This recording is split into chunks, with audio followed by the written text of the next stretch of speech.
To make the following little bags in the hoop, I first have to digitize the whole pattern in my Artistic Digitizer program, and then start to put the pieces that I've already designed and made and embroidered, put those pieces into the hoop as I stitch it out according to the program. Sometimes I have to correct parts of the program by running back from the sewing machine to my computer to adjust certain parts of the program that I've created, because it has to stitch out for me to be able to see that it works perfectly. So these are examples. Let's start to see how it's done. So here I'm doing the background placement, and I'm securing the zipper. It's got to be perfect, and you will see here that when I tried it out, the line that I digitized did not work. So I went back to the computer, fixed the line, send it back to my sewing machine, adjust and tested the position, and got it to work better. The position of the line that I digitized has to coincide with the position of stitching the zipper in the proper place. I'm opening the zipper now because I don't want to stitch the zipper close. It shouldn't be closed when I put all the other layers onto it. And there I'm just securing the parts again and go to the next step.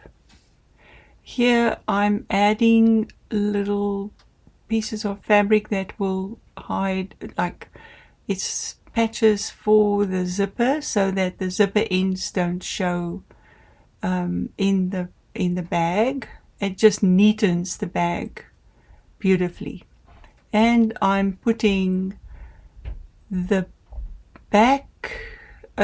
top part of the bag, the front and the lining on simultaneously, and turn them both around and secure the top. Now I'm doing the same with the back and making sure that the back is lying in the right direction. It's got to go up because we turn the fabric down, and I'm positioning the fabric there because I know it's going to be looking like that, and I'm turning it around so that the right sides are put together, and then I stitch it. So the stitching goes well, it's all secure. Then I have to turn the fabrics on both sides down, facing down, and then secure the bottom of the bag so that the fabric are all stable, and then I can cut the edges if I wanted. But now I'm attaching the loops that will have the handles, and the loops are holding the D-rings that will be helping to attach bag handles. Here I am attaching a piece of fabric to hide the zipper. It's like a beautiful piece that will hide the zipper, and just to neaten the whole bag. And you see how that is done, and all of the sides will, and yes, that is also stitching a secure, beautiful stitch that will hold it very tightly and well in place. So it just is all the finishing touches of the bag so that the lining is all beautiful inside and outside. There's a lot of beautiful finishing. This is also a secure stitch, and then a very secure top stitch that makes the bag look more finished.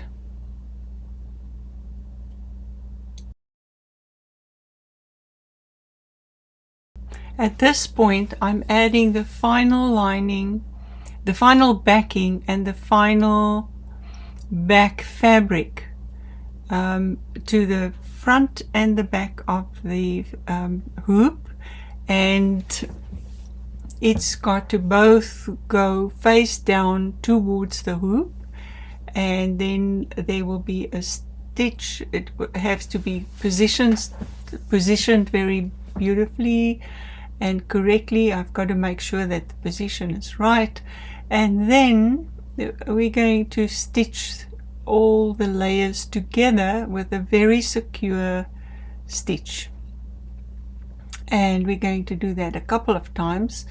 There's also going to be a channel at the bottom of the hoop, so that when we turn, the pieces will fold beautifully together, and it will be hidden inside, and I can nothing will be seen. The stitches will be very clear, the lining will be clear, there won't be any edges, any raw edges or seams, and the subtle seam that will be on the outside of the purse will tuck away all the channel fabric, and you will see what I mean when I do this.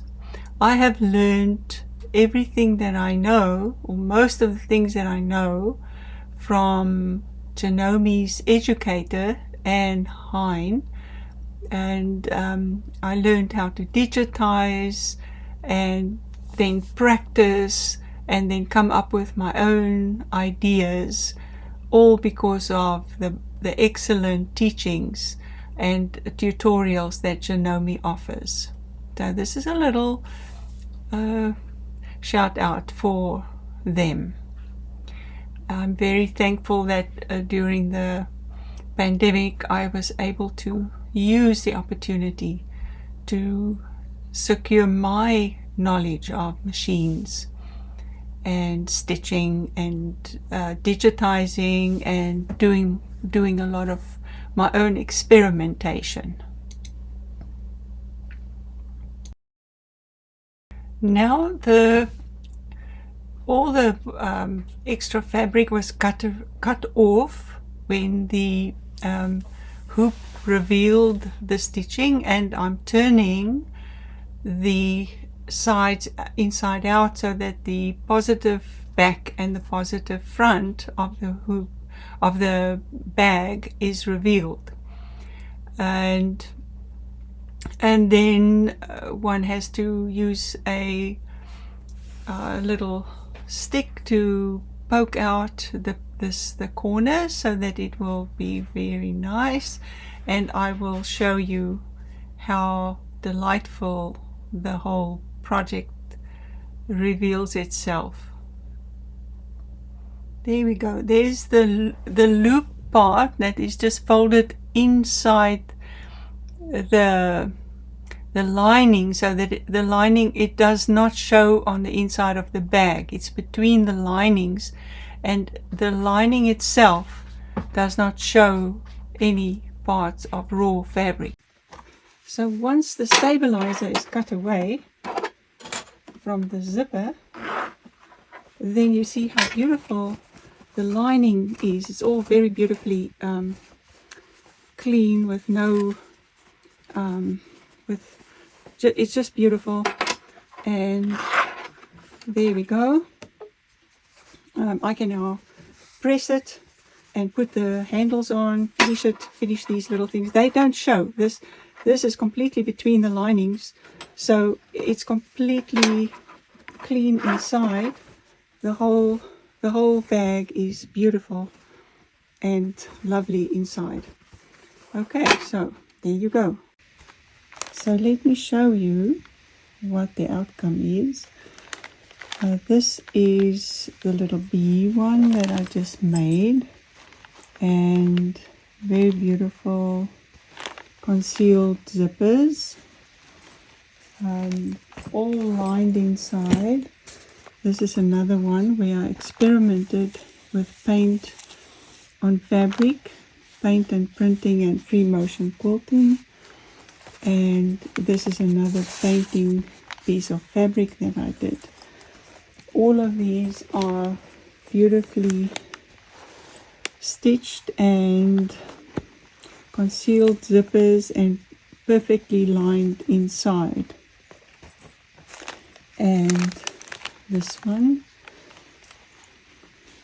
and as you can see, you can have a lot of fun with these. Please subscribe to my channel and of course visit my website to see what else I'm up to. Thank you so much for stopping by.